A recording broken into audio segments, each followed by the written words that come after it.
Astaghfirullah Rabbal baraya, Astaghfirullah minal khataya. Pertanyaan dari santriwati. Pertanyaan yang pertama, bagaimana cara meluruskan niat karena Allah Subhanahu wa Ta'ala?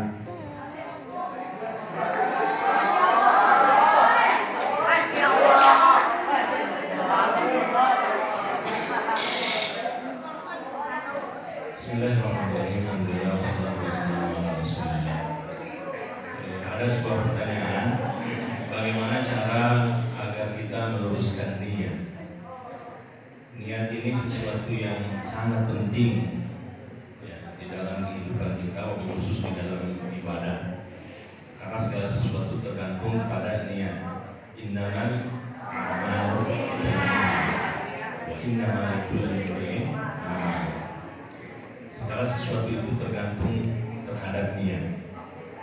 Nah makanya ya, amal yang besar sekalipun, amal yang besar, kalau niatnya tidak ikhlas, ya, tidak full karena Allah Subhanahu wa Ta'ala, maka amalan itu akan sia-sia. Ya, amalan itu akan sia-sia.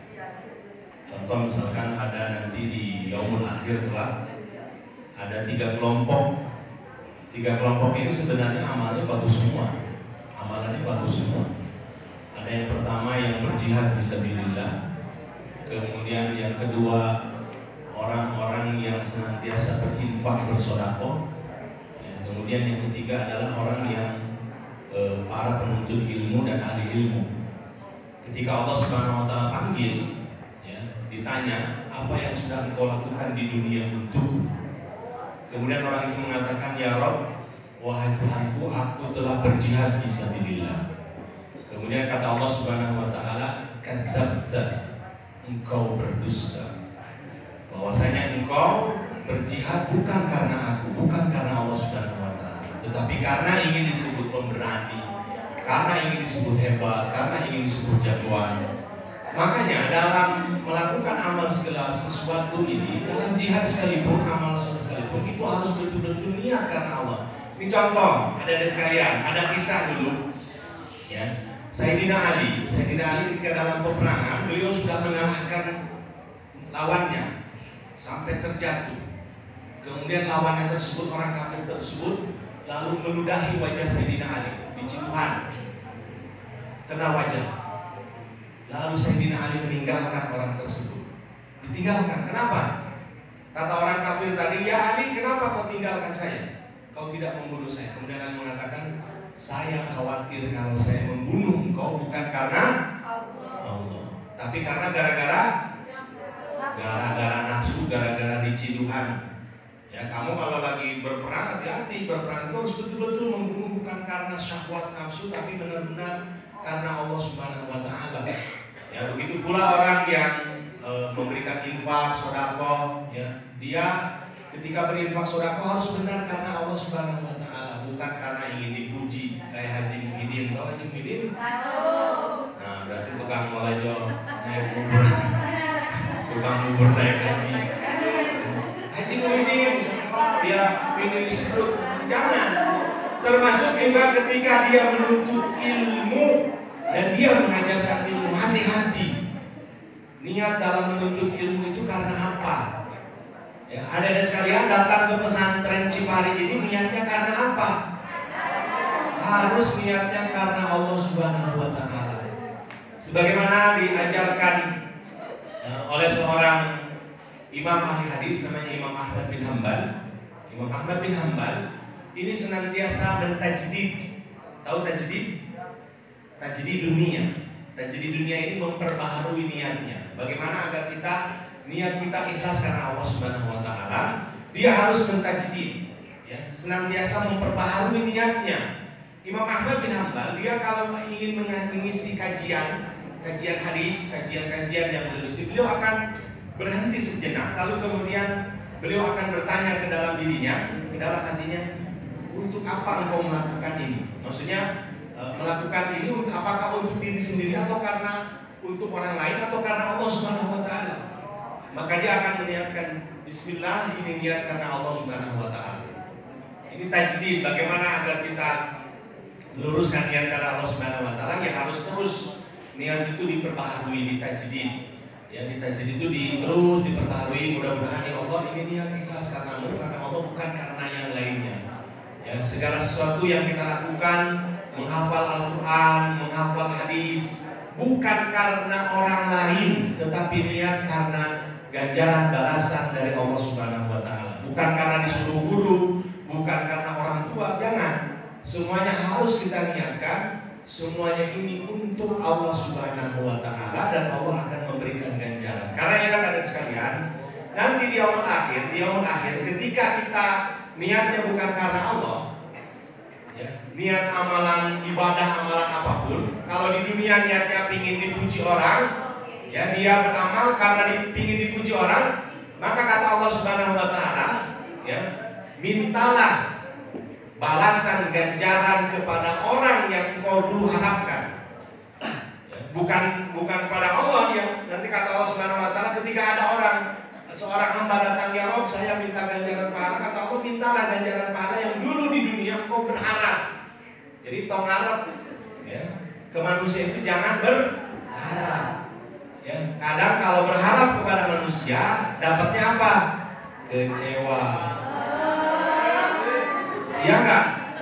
Kalau kita misalkan bekerja amal soleh bukan karena disuruh guru, bukan belajar, bukan karena disuruh saya, tapi niat karena Allah Subhanahu wa taala. Karena ada sekalian, ya, kalau niat kita ikhlas karena Allah Subhanahu wa taala, tanpa ada pujian dari manusia pun kita akan merasa nikmat, ya. Karena amal itu kita persembahkan hanya kepada Allah Subhanahu wa taala. Karena niat ini harus terus ya ditajdid supaya diperbaharui. Ya, dalam belajar kita niatkan, ya Allah, saya betul-betul ikhlas karena mau mencari ilmu agama ini memang sesuatu kewajiban. Ya, kemudian kita memohon ridho dan ampunan Allah Subhanahu wa taala. Ini cara agar terus yang meluruskan niat pada Allah Subhanahu.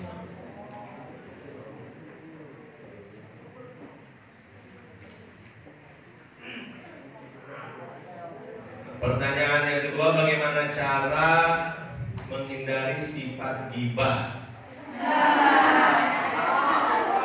Padahal kita tahu ghibah itu dosa. Ya, tadi ayatnya lanjut sebenarnya dari ayat surat Al-Hujurat. Ghibah, tahu ghibah? Ghibah itu apa? Dosa. Sebenarnya ada satu sekalian yang dirahmati Allah Subhanahu wa taala. Ghibah itu kita membicarakan saudara kita. Yang kita omongin, yang kita bicarakan itu memang benar adanya. Saya tahu hidungnya pesek. Ghibah bukan?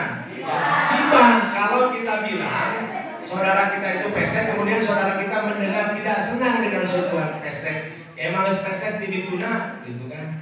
Kemudian kita omongin, kita obrolkan, ya, sesuai dengan fakta dan keadaannya, itu namanya ghibah. Membicarakan sesuatu, ya, memang keadaannya seperti itu. Kemudian ketika kita membicarakannya, ya, saudara kita itu tidak senang. Nah, kalau yang kita obrolkan itu tidak sesuai fakta, itu namanya fitnah. Itu sebenarnya kadung sudah jadi bahasa Arab, ya. Fitnah itu dulu artinya sebenarnya bukan fitnah itu menuduh, sebenarnya fitnah itu ujian. Innama amwalukum wa auladukum fitnah, ujian. Tapi karena sudah jadi bahasa Indonesia, fitnah itu menjadi tuduhan. Padahal kan dalam bahasa Arab menuduh itu tuhmah, tuduhan, yang menuduh pada seseorang. Nah, maka bagaimana cara kita menghindari sifat ghibah? Ya, kalau kita sedang ngobrol, kemudian ada teman saudara kita membicarakan sahabatnya, kemudian menjelek-jelekan dan sebagainya, kita tinggalkan saja majelis ghibah tersebut agar kita tidak termasuk dosa. Tinggalkan majelis-majelis atau tempat-tempat yang rumpinya ngeriuk ujung-ujungnya membahas ghibah atau saling menasehati, sudah cukup, jangan ghibah. Ya, ghibah itu kan sama nanti seperti kita memakan daging bangkai saudara kita. Taksil, pemisahan yang Allah sebutkan di dalam Al-Quran itu dosa. Ya, jangan sampai. Sehingga nanti kalau kita ngomongin saudara kita, ya pada akhirnya ya kita yang dapat dosa, ya sahabat kita yang pada akhirnya dapat pahala yang dipergunjingkan. Kemudian yang berikutnya, bagaimana cara agar bisa terus istiqomah? Ya, adakah doa agar hati selalu condong kepada kebaikan? Nah, adik-adik sekalian yang dirahmati Allah Subhanahu wa taala, istiqomah ini sesuatu yang memang berat. Ya. Hanya bagi orang-orang yang memiliki keimanan dan hati yang bersih, ya. Sehingga kan hati ini tadi yang saya sampaikan, ini kan hati yang akan menggerakkan. Kalau hati kita kotor, kalau hati kotor penuh dengan dosa, penuh dengan kemaksiatan, maka hati ini akan ada nuqtah, ya, titik hitam dalam hati. Titik hitam kalau dia jarang bertobat, tidak beristighfar, tidak banyak amal soleh, itu banyak titik hitamnya. Sehingga hatinya ini akan menjadi mati. Summa qasat qulubuhum fahiya kal hijarah aw ashaddu qaswa. Dikenal dengan hati yang keras. Ini kalau sudah hatinya mati, sulit dia akan istiqomah. Tapi kalau hatinya bersih, ya, dia perbanyak beristighfar, perbanyak bertobat, perbanyak mengamalkan amal soleh, sehingga ini akan melahirkan sebuah kebaikan. Karena hati ini yang mendorong seseorang itu untuk berbuat baik. Kalau hatinya baik, hatinya bersih, dia terus yang mendorong kepada kebaikan. Lalu apa doanya agar hati kita tetap istiqomah? Ada doa yang diajarkan oleh Rasulullah SAW. Di antara doanya apa? Ya muqallibal qulub, tsabbit qalbi ala dinik. Ya musarrifal qulub, sarrif qalbi ala ta'atik. Wahai yang membolak-balikan hati, kata Rasulullah SAW, ada sekalian, hati ini dalam genggaman dua jemari Allah Subhanahu wa taala. Hati kita ini ada dalam genggaman dua jemari Allah Subhanahu wa taala, dan Allah yang membolak-balikan. Maka disebutkan ya muqallibal qulub, wahai yang membolak-balikan hati. Hati ini kadang karena manusia ini kan Allah ilhamkan dua. Ya, kita ini pasti diilhamkan. Fa'alhamaha fujuraha wa taqwaha. Allah akan ilhamkan kepada kita ini dua jalan fujur, jalan keburukan, wa taqwaha, dan jalan kebaikan. Pasti di dalam diri kita ini kita akan memilih dua jalan, ya, jalan kebaikan dan jalan keburukan. Kadang yang buruk-buruk itu enak, benar nggak? Yang jelek-jelek itu enak. Contoh ini di sini, ada enak tidur apa enak duduk di sini? Kalau subuh enakan tidur, apalagi tiris. Apakah masjid? Ya, itu sifat manusia. Fa'alhamaha fujuraha wa taqwaha. Qad aflaha man zakkaha. Sungguh beruntung orang yang mensucikan jiwanya, membersihkan jiwanya. Karena kalau jiwanya bersih, baik, dia akan senantiasa istiqomah. Nah, doanya tadi, ya, ada sekalian, Allah ya muqallibal qulub dan ya musarrifal qulub. Dan kita senantiasa meminta kepada Allah Subhanahu wa taala pertolongan. Allahumma a'inna ala dzikrika wa syukrika wa husni ibadatika. Ini dibaca doa setiap waktu sholat. Allahumma a'inni ala dzikrika wa syukrika wa husni ibadatika. Dibaca doanya. Kemudian bagaimana agar kita bisa menerima takdir dengan lapang dada. Nah, ini takdir ini memang sudah menjadi rukun iman, ya, yang harus kita terima. Qada dan qadar. Jangan gara-gara sesuatu yang tidak sesuai dengan keinginan kita, ya, pada akhirnya kita kita marah, kemudian kita pada akhirnya bersuudzon pada Allah Subhanahu wa taala. Bagaimana agar kita bisa menerima takdir? Maka segala sesuatu yang kita terima ini sudah tercatat di Lauhil Mahfuz. Jadi ketika kita sebelum dilahirkan, ada sekalian, sebelum dilahirkan 4 bulan di dalam rahim, 4 bulan di dalam rahim, Allah Subhanahu wa taala memanggil ruh. Ruh dipanggil. Dalam surat Al-A'raf Allah bertanya kepada ruh, "Alastu bi rabbikum?" Qalu bala syahidna. Setelah Allah bertanya, "Apakah kalian beriman bahwasanya aku adalah Rabb kalian?" Kemudian hampir seluruh ruh sebelum ditiupkan, kata para ulama, ruh sebelum ditiupkan ke dalam janin itu mereka mengatakan, qalu bala syahidna, kami bersaksi bahwasanya Allah adalah Rabb kami. Lalu kemudian Allah meniupkan ruh. Ya, adik-adik sebelum dilahirkan 4 bulan di dalam kandungan, Allah tiupkan ruh dan kemudian Allah mencatat tentang takdir, ya, tentang umurnya, ya, tentang ajal, ya, umurnya kapan dia meninggal sudah tercatat. Ini sudah tercatat berapa tahun hidup di dunia sudah tercatat. Tentang rezekinya juga sudah tercatat. Rezeki yang Allah berikan sudah Allah catat. Tentang bahagia atau dia sengsara di dunia ini semua sudah tercatat. Maka berbahagialah ya bagi orang-orang yang, kata Rasulullah SAW, di dalam kehidupan yang tadi saya sampaikan ada 2 musibah, ujian, ada ujian as-sarra, ada ujian ad-dharra. Maka yang harus kita sikapi bagaimana cara menerima takdir, ya. Takdir itu kalau takdir yang baik berarti sesuatu ujian as-sarra. Kemudian kalau takdirnya yang takdir tidak baik atau takdir yang tidak menyenangkan, berarti ujiannya ad-dharra. Rasulullah SAW bersabda dalam sebuah hadis, "Ajaban li amril mu'min." Ajaban li amril mu'min. Aku takjub terhadap perkara urusan orang-orang beriman. Orang beriman ini urusan di dalam kehidupan di dunia ini semuanya baik. Tidak ada yang tidak buruk, tidak ada yang tidak baik. Semuanya baik. Kalau dia ditimpa ujian as-sarra, maka dia bersyukur. Kalau dia ditimpa ujian musibah, takdirnya, ya, takdir yang tidak menyenangkan, maka dia bersabar.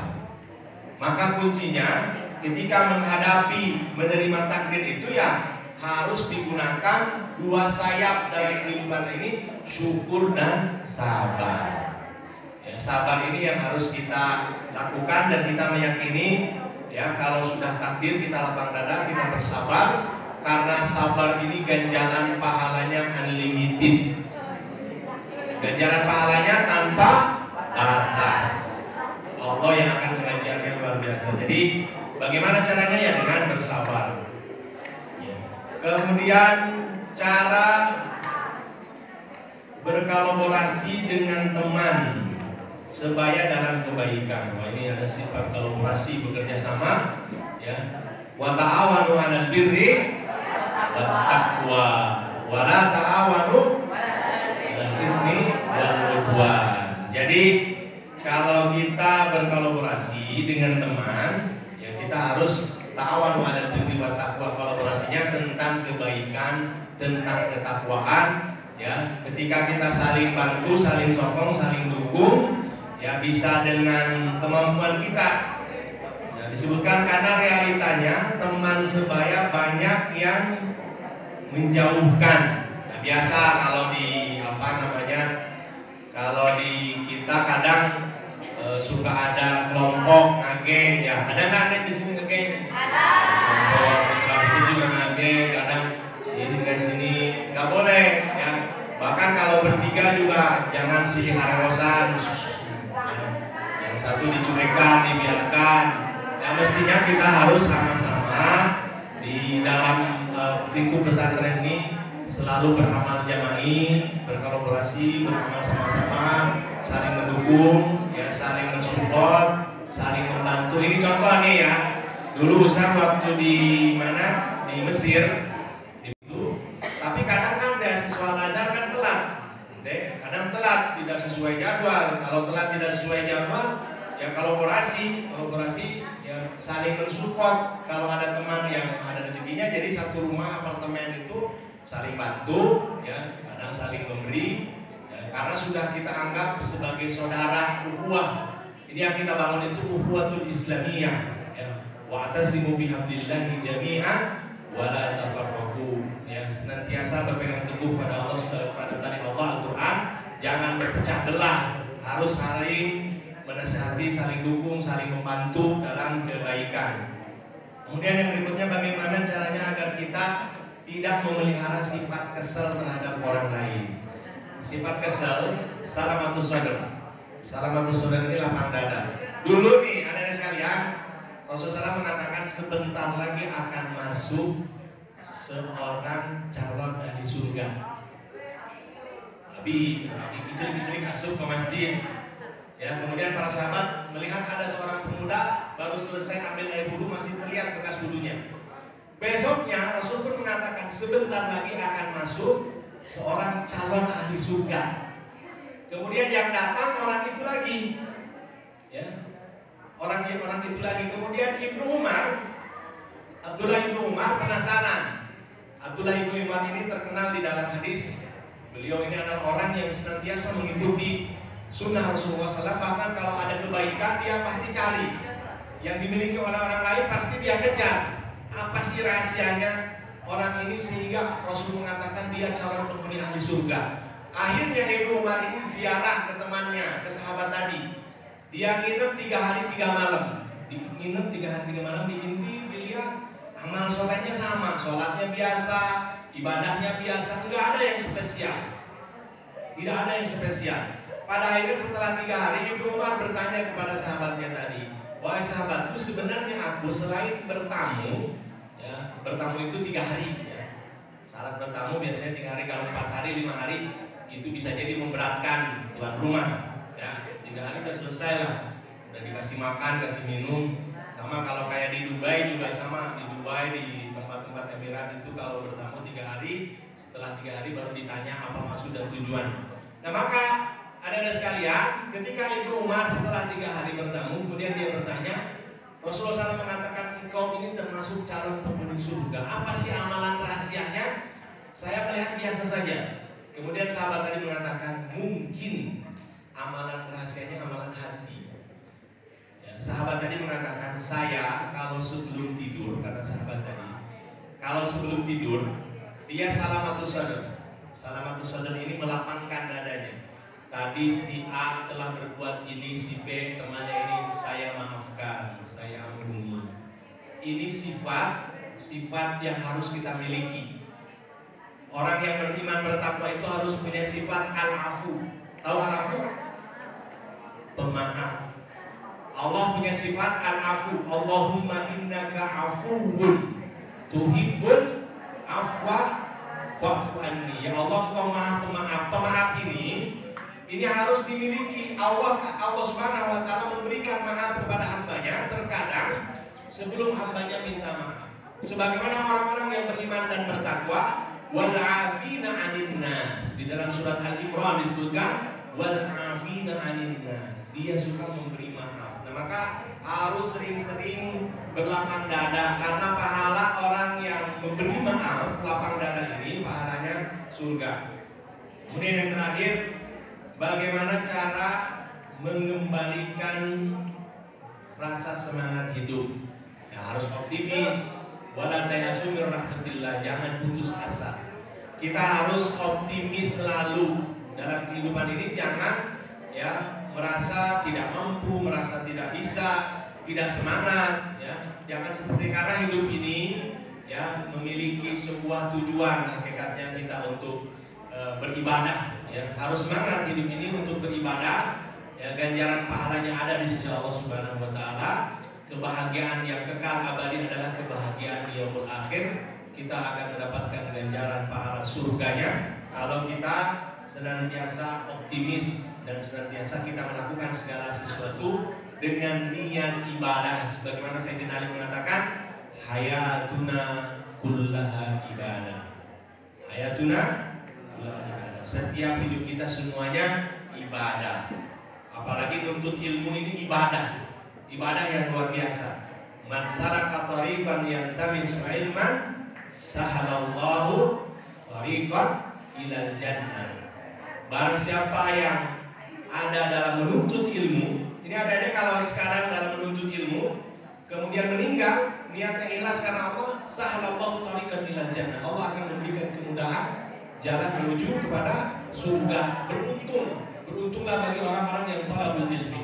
Ini mungkin ya, yang bisa saya sampaikan. Yang benar tentang Allah Subhanahu wa taala, yang salah dari saya pribadi. Aku qouli hadza wa astaghfirullakum. Assalamualaikum warahmatullahi wabarakatuh.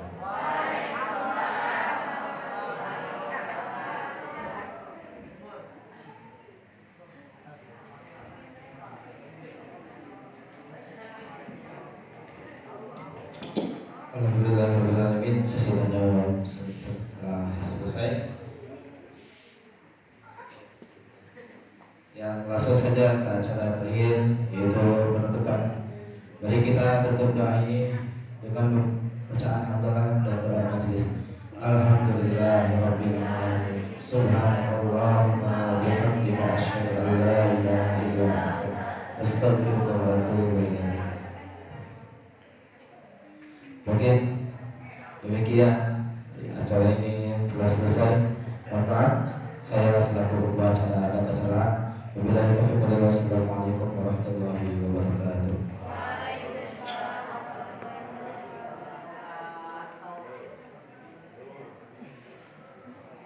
Thank you.